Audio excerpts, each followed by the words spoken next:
Students, welcome to my channel. So as in the previous classes we have discussed about tool rectifier. I have told you about its symbol, I have told you about its structural representations, we have discussed how the two transistors are connected back to back. So from the devices you can see that it is basically a 4-layer device.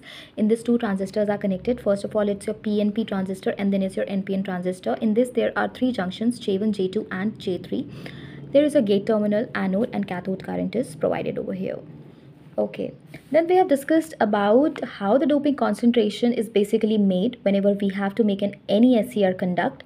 We have discussed about the gate voltage, that how much voltage you are supposed to apply whenever you have to make an SCR conduct. Then we have studied about the static characteristics of SCR, in which we have studied that how the SCR works in forward bias mode. We have studied that it is having three modes of operations. We have studied its three modes of operation. Forward blocking, then is a forward conduction and reverse blocking. In forward conduction there is holding current and latching current. We have discussed about both of them in detail. Then we have discussed about the VI characteristics of SCR. So I have previously discussed that I'll be discussing the two transistor analogy of SCR. So let's get started with it. So students, आप इस figure में देख सकते हैं two transistor analogy of SCR. जैसा कि हमने अपनी प्रीवियस क्लास में डिस्कस किया था कि SCR, जब दो SCR आपस में back to back PNP transistors connect होते हैं तो वो किस तरीके से वर्क करते हैं. तो हम इस फिगर के अकॉर्डिंग हम ये स्टडी करेंगे कि जब हम दो ट्रांजिस्टर्स को कनेक्ट करते हैं तो उसके अक्रॉस जो एनोड करंट जनरेट होता है उसका रिप्रेजेंटेशन किस तरीके से होता है. तो आप यहाँ पे फिगर में देख सकते हैं कि this is basically your PNP transistor and this is your NPN transistor. यहाँ पे आपने गेट टर्मिनल दिया है. This is your anode current, this is your cathode current and these are probably your T1 and T2 transistor. अब अगर हम इन दोनों को आपस में कनेक्ट करेंगे, यानी कि हम दोनों ट्रांजिस्टर्स को आपस में जब कनेक्ट करेंगे तो उसका रिप्रेजेंटेशन कुछ इस तरीके से होगा. ये आपका बच्चों गेट करंट हो गया, ये आपका कैथोड करंट हो गया, ये एनोड करंट हो गया. तो जब भी कभी हमारा गेट ओपन होगा तो आई के हमारा IA के बराबर होगा. ओके, तो अब इस फिगर से हम ये देख सकते हैं कि SCR जो होता है वो बेसिकली कॉम्पोजिशन होता है टू कॉम्प्लीमेंट्री ट्रांजिस्टर का. एक आपका NPN ट्रांजिस्टर हो गया और एक आपका PNP ट्रांजिस्टर हो गया. यहाँ पे आप बच्चों देख सकते हैं कि जो आपका कलेक्टर टर्मिनल है, यानी कि जो कलेक्टर टर्मिनल पे जो करंट जनरेट होगा तो उसको हम डिनोट करेंगे IC से. यानी कि आपकी कलेक्टर करंट IC से डिनोट होगी, एमिटर करंट IE से डिनोट होगी और कलेक्टर बेस जंक्शन की जब हम बात करें तो वो IC0 से रिप्रेजेंट किया जाएगा. तो इसका आपने रिलेशन अपनी ECD क्लासेस में पढ़ा होगा कि IC is equal to alpha IE plus IC0. तो इसको हम इक्वेशन A सपोज कर देंगे. अब ये जो अल्फा है, ये अल्फा आपने पढ़ा होगा कि अल्फा आपका हमेशा BJT में करंट गेन होता है. तो alpha is equal to IC upon IE. तो अब जब आप पर्टिकुलरली सिंगल ट्रांजिस्टर की बात करें तो अगर हम T1 के अक्रॉस जो कलेक्टर करंट फ्लो होगी उसका जब हम रिप्रेजेंटेशन करेंगे so that will be basically your alpha 1 IA plus IC0. ये इक्वेशन 1 हो जाएगी. इसी तरह आप अगर ट्रांजिस्टर 2 की बात करें तो IC2 is equal to alpha 2 IK plus IC0 and this is your equation 2. अब अगर हम दोनों इक्वेशन को आपस में कंबाइन करेंगे, यानी कि IA is equal to IC1 plus IC2, तो इस तरीके से इसका रिप्रेजेंटेशन हो जाएगा और इसको हम इक्वेशन 3 नेम कर देंगे.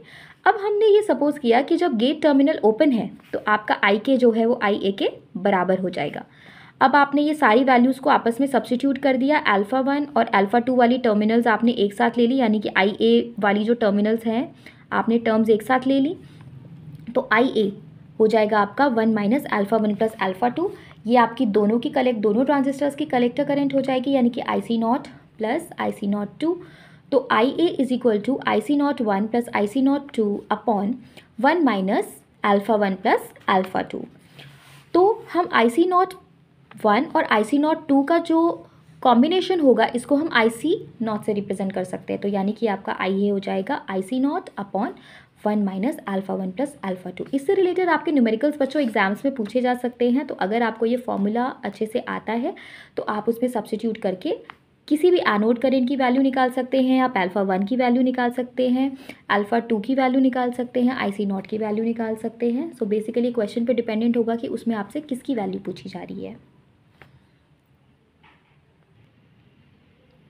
Okay, so now we will discuss about thyristor application. तो इसको आप कंट्रोल एप्लीकेशन में यूज़ कर सकते हैं, पावर फैक्टर के इम्प्रूवमेंट में यूज़ कर सकते हैं, AC टू DC कन्वर्टर में यूज़ कर सकते हैं, control of DC and AC motor speed, temperature control, power switch में यूज़ कर सकते हैं यानी कि सर्किट ब्रेकर्स में यूज़ कर सकते हैं, HVDC ट्रांसमिशन लाइंस में यूज़ कर सकते हैं, improvement of power factor in transmission line, choppers, dual converters, cyclo converters में यूज़ कर सकते हैं, जो हम आने वाले लेक्चर्स में पढ़ेंगे कि what is chopper, what is dual converter and what are cyclo converters, and also they can be used in latching circuit. So these are the basic and the main operations of thyristor application. अगर आपसे कोई भी ये पूछेगा कि thyristor की क्या क्या एप्लीकेशन होती है, तो आपको ये सारी चीज़ें मालूम होनी चाहिए कि हम कहाँ कहाँ थायरिस्टर्स को यूज़ कर सकते हैं। सो बच्चों, अब हम डिस्कस करेंगे कि व्हाट इज़ अ थायरिस्टर। तो थायरिस्टर एक solid state semiconductor switching device है। ये एक बाइस्टेबल स्विच है जो ऑपरेट करता है दो स्टेबल स्टेट में, यानी या तो ये नॉन कंडक्टिंग में ऑपरेट करेगा और या तो ये कंडक्टिंग स्टेट में ऑपरेट करेगा। इसमें बच्चों एक आइडियल स्विच होती है, लेकिन प्रैक्टिकली इसकी कुछ लिमिटेशंस होती हैं, उसके कैरेक्टरिस्टिक्स पे डिपेंड करती है। इसको हम ज़्यादातर हाई पावर सर्किट्स में यूज़ करते हैं। थायरिस्टर ज़्यादातर जो है ये सेमीकंडक्टर डिवाइसेस की फैमिली है, जिसमें 4 लेयर्स होते हैं और इसमें alternating P type and N type semiconductors होते हैं। SCR आपका सिलिकॉन कंट्रोल रेक्टिफायर होता है, जो कि मेन मेंबर होता है किसी भी थायरिस्टर फैमिली का। अब हम बच्चों डिस्कस करेंगे कि what are the specifications of thyristor. तो first we will discuss current carrying capacity. The main specification of a thyristor are its current rating and its voltage rating. तो किसी भी थायरिस्टर की जो मेन स्पेसिफिकेशन होती है वो होती है करंट रेटिंग और उसकी वोल्टेज रेटिंग। तो करंट कैरिंग कैपेसिटी किसी भी थायरिस्टर की या तो कंटिन्यूअस ऑपरेशन के लिए यूज़ की जाती है या तो फिर उसके इंटरमिटेंट ऑपरेशन। बच्चों, इंटरमिटेंट ऑपरेशन वो ऑपरेशन होता है कि अगर आपको शॉर्ट ड्यूरेशन के लिए भी या किसी स्पेसिफाइड ड्यूरेशन के लिए भी उस थायरिस्टर को यूज़ करना है, तो वो बेसिकली आपकी वो करंट कैपेसिटी होती है। Next is your voltage rating of a thyristor. तो जो किसी भी थायरिस्टर की वोल्टेज रेटिंग होती है वो उसकी एबिलिटी होती है कि वो कितना स्पेसिफिक वोल्टेज विथस्टैंड कर सकता है कुछ सर्टेन कंडीशन के अंडर। तो थायरिस्टर का बेसिकली बच्चों जो पीक वोल्टेज होता है वो ज़्यादातर उसी पे डिपेंड करता है। Next is your junction temperature. Junction temperature एक इम्पॉर्टेंट स्पेसिफिकेशन है किसी भी थायरिस्टर के लिए, और जो भी कोई मैन्युफैक्चरर उसकी वैल्यू आपको प्रिस्क्राइब करता है या आपको जो भी वैल्यू डिज़ाइन करके देता है, आपको उसने ही टेम्परेचर के अक्रॉस उस थायरिस्टर को वर्क कराना है। Next we will study about on state voltage. जब भी कभी आपका थायरिस्टर कंडक्शन स्टार्ट करता है तो उसके अक्रॉस जो वोल्टेज होता है वो बहुत ही कम होता है। जो वोल्टेज उसके अक्रॉस अपीयर करता है उसकी ऑन स्टेट में, उसको हम कहते हैं ऑन स्टेट वोल्टेज। तो बच्चों, जो मैक्सिमम वैल्यू होती है वोल्टेज की जो किसी भी थायरिस्टर के अक्रॉस अपीयर कर सकती है उसकी कंडक्टिंग स्टेट में, उसको हम मैक्सिमम ऑन स्टेट वोल्टेज कहते हैं। और जो नॉर्मल वैल्यू किसी भी थायरिस्टर की होती है वो 1 वोल्ट से अबाउट 4 वोल्ट तक वेरी करती है। Next is your finger voltage. ये वो मिनिमम वोल्टेज होती है जो कि एनोड और कैथोड के बीच की वैल्यू होती है, जिससे कि हम किसी भी थायरिस्टर को ट्रिगर करते हैं उसको कंडक्शन मोड में लाने के लिए, उसको हम कहते हैं फिंगर वोल्टेज। ये नॉर्मल ऑन स्टेट वोल्टेज से थोड़ी सी ज़्यादा होती है। Okay, next we will discuss dV/dt rating और rate of rise of voltage of a thyristor. तो बच्चों, जो मैक्सिमम रेट होता है जहाँ पे हम किसी भी थायरिस्टर को वर्क कराते हैं विदाउट ट्रिगरिंग द डिवाइस, वो आपका होता है rate of rise of voltage.